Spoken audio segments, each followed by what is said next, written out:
La rue de Constantine, attenante à l'esplanade des Invalides. Un bel immeuble en pierre de taille de la fin du XIXe siècle. Du haut des toits, la proximité de la tour Eiffel et de la verrière du Grand Palais confère encore à cet immeuble de qualité le prestige du lieu.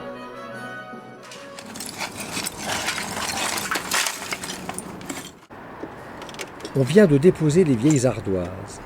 C'est le décrapouillage, un terme de métier qui désigne la première étape de la préparation du toit. On arrache les vieux liteaux, on vérifie les chevrons. Vient ensuite une étape indispensable et obligatoire, l'isolation.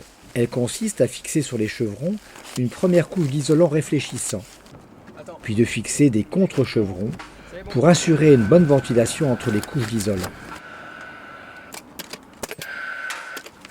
Avec la pose de la seconde couche, l'isolation de ce toit répond aux obligations d'économie d'énergie et assure un bon confort thermique aux habitants. L'échantillonnage consiste à battre un trait de cordeau pour marquer l'emplacement de chaque liteau. Le litonnage, la pose régulière des liteaux de bois, est une opération très précise car c'est sur ce support que Lionel va poser les ardoises. Au niveau du second brésis, Cédric pose le premier rang d'ardoises. On l'appelle le doubli. Il assure une meilleure étanchéité à l'égout du toit. Le doubli se pose au clou cranté et au crochet.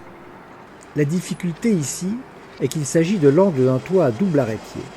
Cédric doit tailler les ardoises biaises au millimètre près et les juxtaposer sur la ligne saillante entre les deux pans de toit.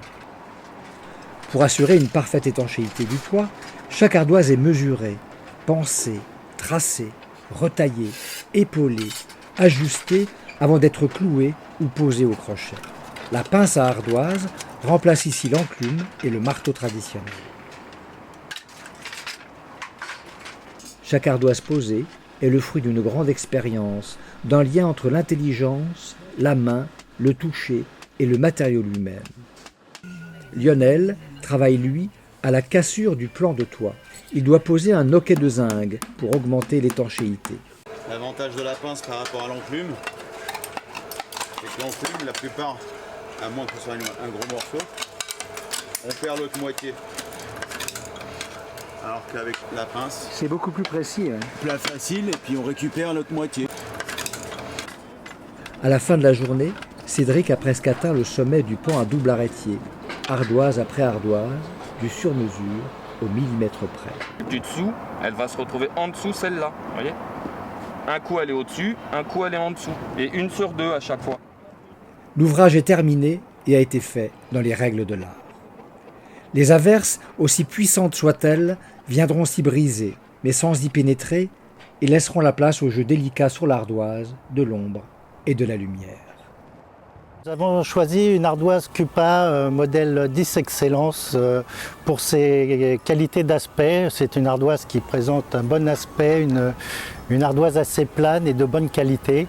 C'est une ardoise qui comporte très peu de pyrite. Au niveau taille, il n'y a pas de problème, elle se taille très bien. Les compagnons sont très contents de cette ardoise et surtout de la facilité de mise en œuvre.